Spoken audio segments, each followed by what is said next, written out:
This may be the understatement of the year, but not only is the vast majority of dating advice on social media, but particularly on TikTok, not only is that advice terrible, if you are actively listening to that advice, it could in fact be the reason why you may find yourself still single and struggling to date. When it comes to this advice, and I put advice in quotes because there are two reasons why I feel like dating advice nowadays on TikTok is so bad. And the first reason is because dating advice is now becoming content. And when people are giving advice from the space of content, and this is the way they make their money, they're going to be pursuing views, clicks, likes, shares, followers, and their advice is often going to be clickbaity in nature. The second reason why I feel like a lot of dating advice is really bad or it's not landing very well if your intention is to be somebody who is successfully dating, partnered, and married is the goal. And this may be a little bit controversial, but I feel like the vast majority of dating advice is coming from people who are not demonstrating success in the field of dating. This is not to say that you can't give advice on something if you are not successful in that space. You know, there are a lot of people who say, oh, you can't give parenting advice if you are not a parent. And I don't necessarily believe that to be true.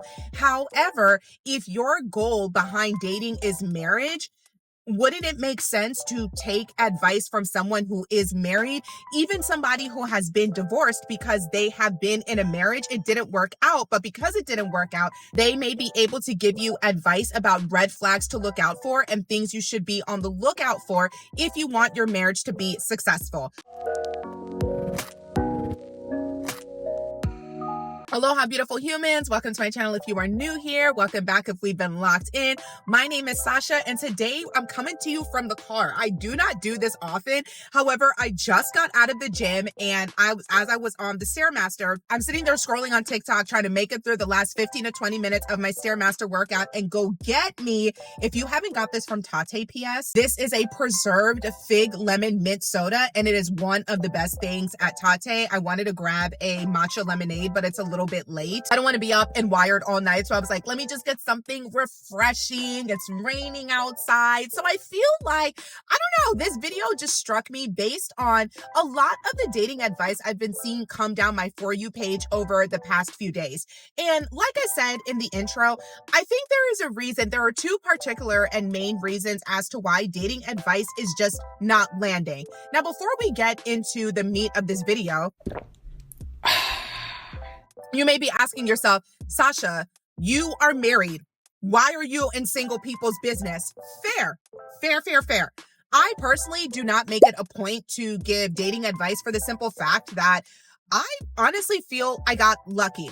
I feel like I got lucky in the sense that I really didn't date around a lot. I had one high school situation. I wouldn't even call, like, I personally do not regard, and maybe this is just me, but I don't regard high school relationships as relationships. So you could say I had a high school boyfriend, but I don't count that as a relationship. So my husband is the only real serious relationship I have had. I really didn't go through a lot of dating. We started dating 2 years after I graduated from college, and in that 2-year space, I really didn't date around a lot. So I honestly don't have a lot of dating experience, and that's reason number one. I don't give dating advice. I also really don't give dating advice because I feel like dating is a really personal experience, and I think that's part of the reason why dating advice on social media, it's not landing, it doesn't land well in real life, in a lot of real life situations and practices and dating one-on-one.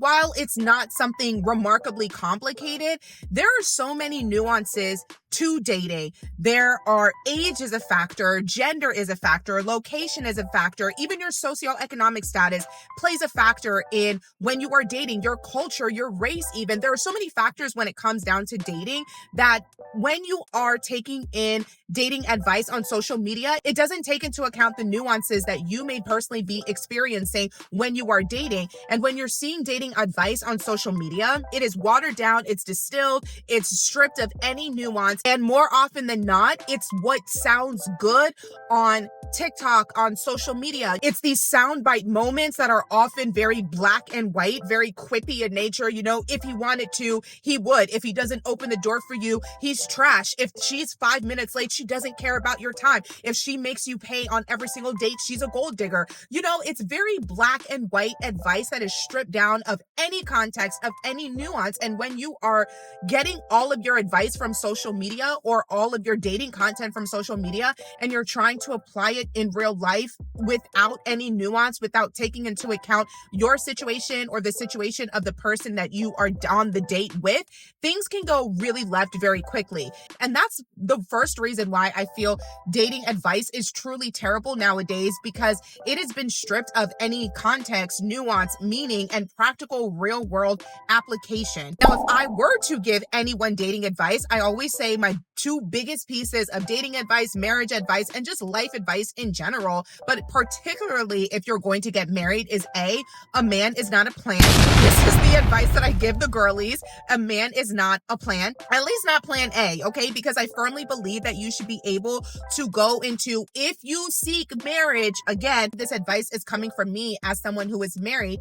If you seek marriage, I do feel like you should be able to lean on your partner for support. That support oftentimes can be financial. I don't think there's anything wrong with expecting or having it be a requirement for your partner to make a certain amount of money or be able to take care of you a certain way. Whatever works for your particular situation, that's what's going to work for y'all. So when I say a man is not a plan, get your degree. Don't miss out or pass up opportunities on a maybe or on a possibility of this guy dating you or promising you a life that he may or may not be able to deliver on. Do not wait for a man to make it happen. Get your degree and make sure you're secure. A man is not a plan, at least not plan A. So that is the first piece of advice that I always give. If anyone ever asks me for dating advice, that is the number one piece of advice that I give them. A man is not a plan.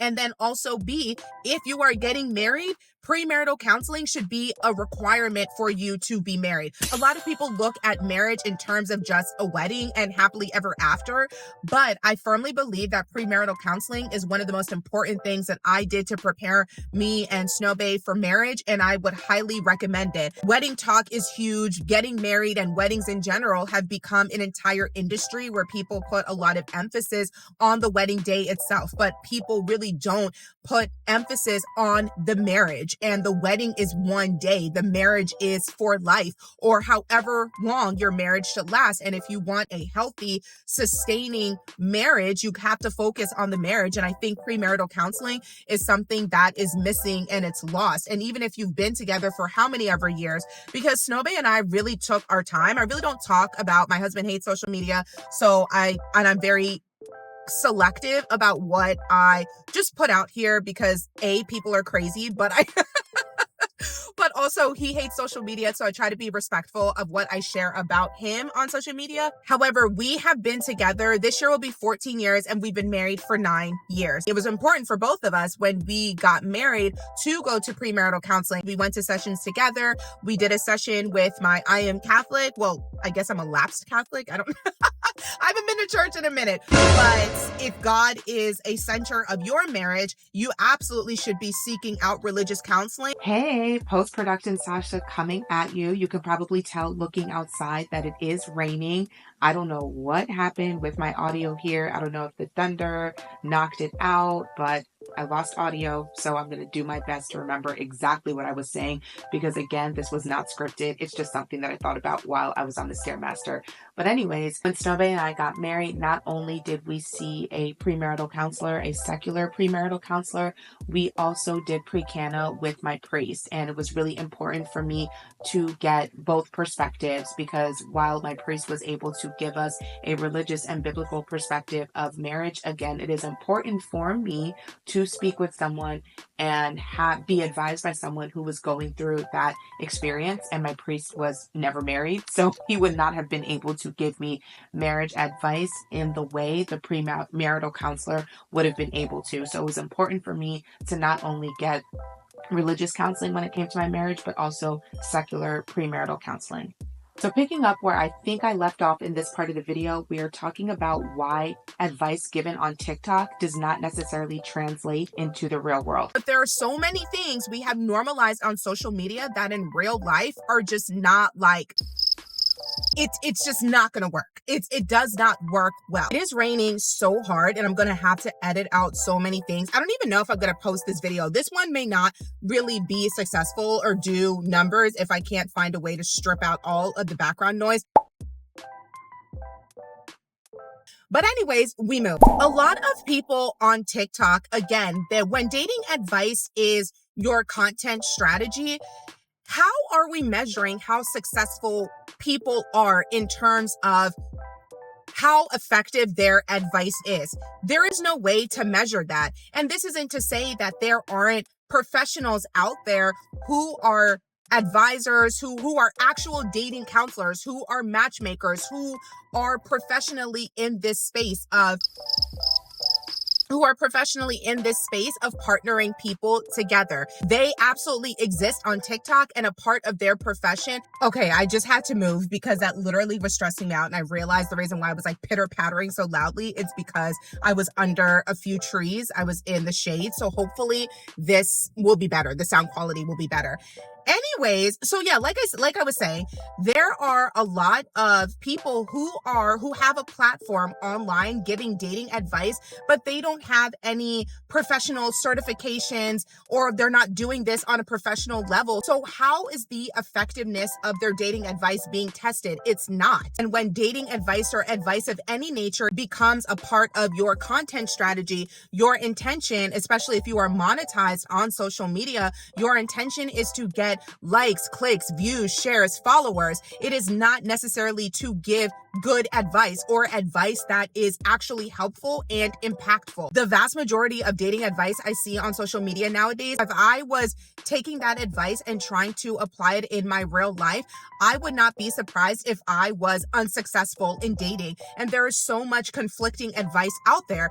And for dating, I genuinely don't feel it's that hard. Like, say what you mean what you say. So when I see all of this advice of call him, don't call him, be available, don't be too available, it's almost like, don't be too available, don't share this with him, don't share that with him. I think some of it is coming from a good place and it's very helpful. For example, I saw a piece of dating advice the other day that said, don't share if you've been through any traumatic experiences or a lot of traumatic experiences as far as ex-partners, ex-boyfriends, ex-girlfriends, etc. Don't share what that person has put you through, because if the person you are dating they have nefarious, intentions for you, or they're not a good match, they will store that information in your mind and then try to, I think, if I remember correctly, what they were saying is that basically you do not want to tell somebody what you've been through too early on because they'll use that to manipulate you. I think that is helpful in a certain context, and I do agree with that advice. You want to just give people an opportunity to show themselves, but at the same time, some dating advice is very much like treating the person that you're trying to date like they're an op. Like it comes across as a game. Who can care the less, who can show that they're the least bit interested, keep a roster, all of this advice that I'm like, if I was taking this advice, if I were single and trying to date in 2025, I think I would just be single forever because it is very stressful. And like I said earlier, a lot of dating advice, so much nuance is stripped from it. So much context is stripped from it. I have never used a dating app, and just trying to, some of the messages that my friends will show me, it's crazy. Like no, honestly, I cannot date in 2025. That is for the birds. It would not be for me. But I also think I could not date in 2025 because everybody is receiving the same advice and it becomes like very contentious to a certain degree. And I think that is in part why male, female, or men and women, at least in the heterosexual dating arena, I cannot speak. straight. So I don't want to speak for the LGBTQIA plus community. I don't want to speak for what dating is like in that community. But when it comes to dating as a heterosexual woman, it seems like it's just really trash and just really challenging. And like I said earlier, there are so many different nuances when it comes to dating. There's also where you're dating, the city you're dating in. You may be successfully dating in LA and then move to New York and dating, it's flip turned up outside of its head. Then you take age into account, you take socioeconomic status into account, you take race into account, you take so many factors into account that you cannot easily apply when it comes to the black and white dating advice, the stripped down, no nuance dating advice on TikTok that people are posting, not necessarily for effectiveness, or it hasn't even been tested, tried and true, but they're posting it as content. The second reason, and I think probably the biggest reason why a lot of dating advice nowadays is so bad, it's because, and this may be controversial, like I said, it is because you're getting your dating advice from single people. And with the caveat that single people can absolutely be divorced. And if you're dating for marriage, this is the caveat here. Listen to what I'm saying. If you are dating for marriage, why are you taking advice from people who have never not only experienced a successful relationship, but also who have never been married? What are unmarried people going to tell you about marriage?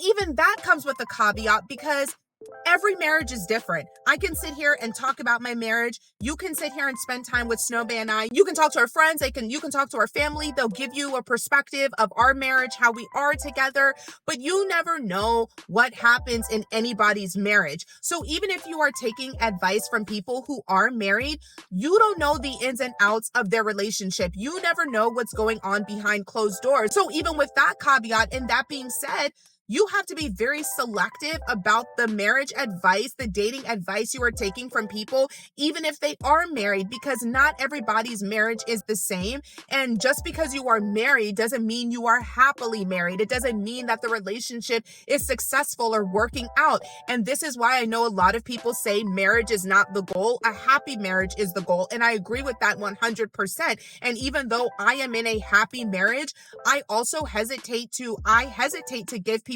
marriage advice, because what my vision is of marriage and how Snowbay and I have planned our marriage and how we exist together and how our relationship is, it may not be ideal for someone else. So if that is the case, you shouldn't be taking advice from me. I genuinely believe when we are taking advice from people or even looking to people we aspire to be like, I feel like we should be taking advice from people who have what we want, who are living the type of lifestyle we want, who are people we aspire to be and to emulate. And so when it comes to, when I look at marriages, I don't even have a couple in my brain that I say, oh, I want my marriage to be like theirs, because I don't aspire to anybody else's marriages. I like my marriage the way it is. My marriage is my vision. My marriage is my goal. My marriage is my own goals. I don't care about anybody else's marriage. I'm not giving anybody else marriage advice, and I'm not taking marriage advice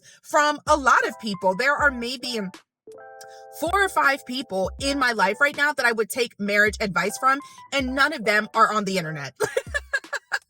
And I think that that's another thing. I think that so much of us, because we are in this loneliness epidemic, we are in this friendship epidemic, people are struggling to maintain relationships and friendships with people, that there may be some people who are getting their relationship advice and marriage advice from the internet because there's nobody in their real life that they can talk to. And I think that if that is the case for you, that is totally valid. And I don't think there's anything wrong with taking advice from people on the internet, but you don't know what is going on in that person's life outside of what it is they're posting on the internet, with the content that they are posting with the express and explicit purpose of platforming themselves and getting paid. There are a lot of married content creators who post a lot of marriage advice, married living, married life, and their content will come across my feed and I'll laugh at it, but even looking at them, I don't know them. The only thing I know about them is what they present to me. And so I'm not looking at any of them like, oh, that's goals, or I want my marriage to be like that. I don't know anything about their marriage. I don't know. By wishing and aspiring to what they have, I don't know what I'm bringing into my household.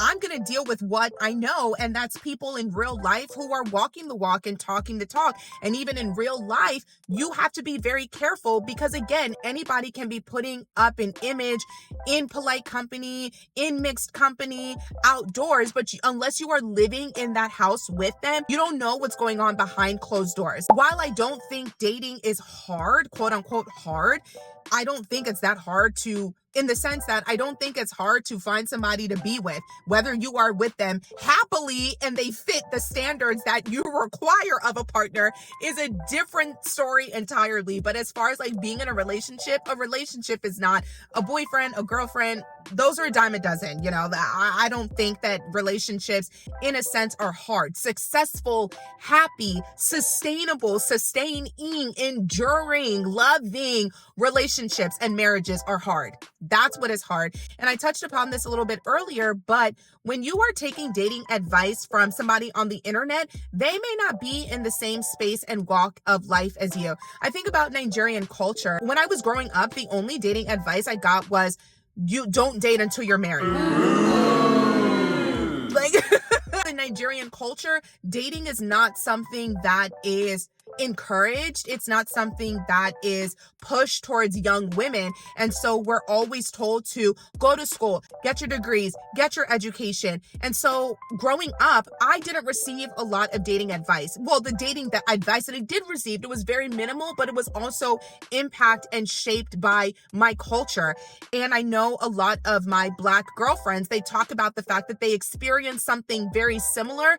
Their aunts and uncles, especially their aunts, some of their parents would advise them against being fast and not dating. So they didn't really have a lot of experience dating. And then they get into the real world. They focus so much on school and their career and being successful that they don't know how to approach dating. And so they get online and they're taking advice from this white woman who is not living in the same area, who doesn't have the same challenges, who's not coming from the same walk of life. Like, there are a lot of cultural differences that need to be taken into account when you are taking dating advice. When it comes to Snowbay and I dating, when I think about our struggles at the beginning of our relationship, I think it was more so cultural struggles and expectations, because I was not given any dating advice, right? When it came to us, dating wasn't hard. Like, we knew we loved each other, we liked each other, we vibed with each other.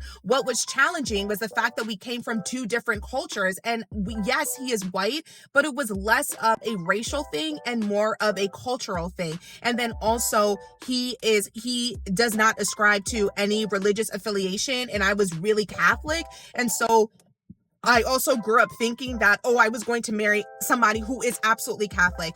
And the older I got, that became less important to me. But if you grew up Catholic, Catholic guilt is still very much a thing. It's not something that ever goes away. So I remember when we first started dating, I talked to my priest about it because I was really like, oh my God, this man is not Catholic. Like, should I date him? And I love how my priest approached that, because he was like, he was like, there are people who are from different religious backgrounds or who are not of any religious affiliation or association. That doesn't make them a bad person. Don't judge them by their religious affiliation, judge them by their heart. And I love that he gave me that advice, because it kind of like took a weight off of my shoulders. And I was like, okay, cool. Because again, Catholic guilt, oh my goodness, if you're Catholic, you know exactly what I'm talking about. If you're not, I can't explain it to you. It's an experience. It's something that you just know and have experienced if you're Catholic. But anyways, and then growing up Nigerian American, there were some cultural struggles there. There were some cultural challenges there. And so when people see us and they will ask us about our early stages of dating, they're like, was race a factor? And it's like, yes and no. Like, because I did have to explain certain things about race. So we did have a lot of conversations about race, like how we view the world and how it impacts our race, and not just race, but like gender, how that impacts how we view the world. But when it came down to like real actual struggles, it was more of a cultural difference. And if I was acted upon the dating advice, the black and white, no nuance, flattened dating advice on that's being given on TikTok, I probably would have broken up with him. We would not be married to this day because the advice is stripped of so little nuance. And also, how old was I when we started dating? I was 23 or 24. Yeah, either 23 or 24. And so my brain is still in the process of developing. And so I'm trying to sort out my feelings, look at my future, how our futures fit together. I don't have a lot of life experience. I don't have a lot of context. We're new in this together. Like, he dated more, like he had been in more relationships than I had. So he had that understanding. But I look back on myself at that age and I was so rigid in my thinking and I had so little experience that I grew so much from our relationship and I started to understand myself so much. But if I was on the receiving end of, if at that time I was on TikTok or TikTok was a thing and I was listening to TikTok dating advice, I would have dumped him and moved on, because so much of TikTok dating advice is very black and white. If he doesn't do this, do that. And some of it is helpful. I want to say that you should never allow yourself to be disrespected, mistreated, somebody playing in your face, playing with your time. Immediately no. But that wasn't what I was experiencing. It was cultural differences. It was like, oh, this thing is super duper important to me and I have to have this in my life. And he would be like, okay, well, why is that important to you? Can you explain that to me? Because he grew up a completely different way than I did. And so there were certain things that I had to explain to him and things that he had to explain to me. And I was really impatient. Like, I credit my marriage so much to making me a more patient person. I'm still a work in progress. The Lord is still working on me, but my husband is the most patient person I know. And so I was not used to having to, because again, even though my parents are from different ethnic tribes, they're both Nigerian. And so there were things that I just they didn't have to explain to each other. But there are certain things that Snowbay and I had to go through together and explain to each other. And if I was taking TikTok dating advice, I don't think we would be married at this moment, because the advice is so flat that it doesn't leave any room or very little room for nuance, conversation, understanding, and bridging those gaps that may be a lack of understanding one another due to not somebody not caring about you or trying to get one over on you, not taking you seriously, trying to play games, but a lack of understanding because you are just from different cultural backgrounds. You have different traditions. You grew up differently. There has to be room for that. And I don't think and there is very little room for that presented when it comes to dating advice on TikTok. So to wrap this up in closing, I don't really know if I have it in closing, because this is just a spur of the moment. Again, these are my thoughts from the Stairmaster. Like, I took a little notes here and there, but for the most part, if I was to give, like I said, I'm really not in the business of dating advice. My dating advice is a man is not a plan. If you are, however, taking dating advice from TikTok, please take it with the utmost grain of salt. Let it be a piece of information, but not something you follow to a T, and just develop an understanding that the people who are giving you this advice, I'm not saying they're coming at it from negative intentions, but you also have to understand that a lot of the things we have normalized and we see on social media, not only are they not based in any level of reality, when you take that attitude and try to apply it into the real world, it's not going to land well. And it's not going to land well because a lot of people try to replicate and normalize behavior we see online in real life, but it doesn't land for a reason, because it's not real. It's not good. It's not helpful. It's not productive. And it's not going to get you your desired result. And so if your desired result is to be in a successful relationship, to be dating successfully, I would highly recommend you stop taking TikTok advice, or at the very least, take it with a grain of salt, and B, start taking advice from people who are demonstrating that they are living the type of life or they have the type of relationship that you aspire to, while also understanding what you are seeing on the internet. It is a production. And this is not to say those couples don't really love each other, but it is a production, it is content, and just take it all with a grain of salt. Know yourself, know what you want, and just be prepared to have tough conversations and uncomfortable conversations, and not employ and exhibit black and white thinking in real life, thinking that it's going to get you to a place where you are in a happy, successful relationship, if that is what you want. Drop down into the comments. Let me know your thoughts. Let me know what you think about the state of dating advice, online dating, just dating in general. Do you think that the dating advice that is being given out on social media, do you think it's helping, or do you think it's harming? I don't know. These are just my thoughts from the Stairmaster. I'm not really going to edit this video a lot. We're just going to boom, post it, and put it out into the atmosphere. And I'm proud of myself because this video is going to be less than 30 minutes long. So golf claps for me. All right, I'm going home. I'm going to finish my beverage. Yes. Don't forget to like the video, subscribe to the channel, and until next time, peace out.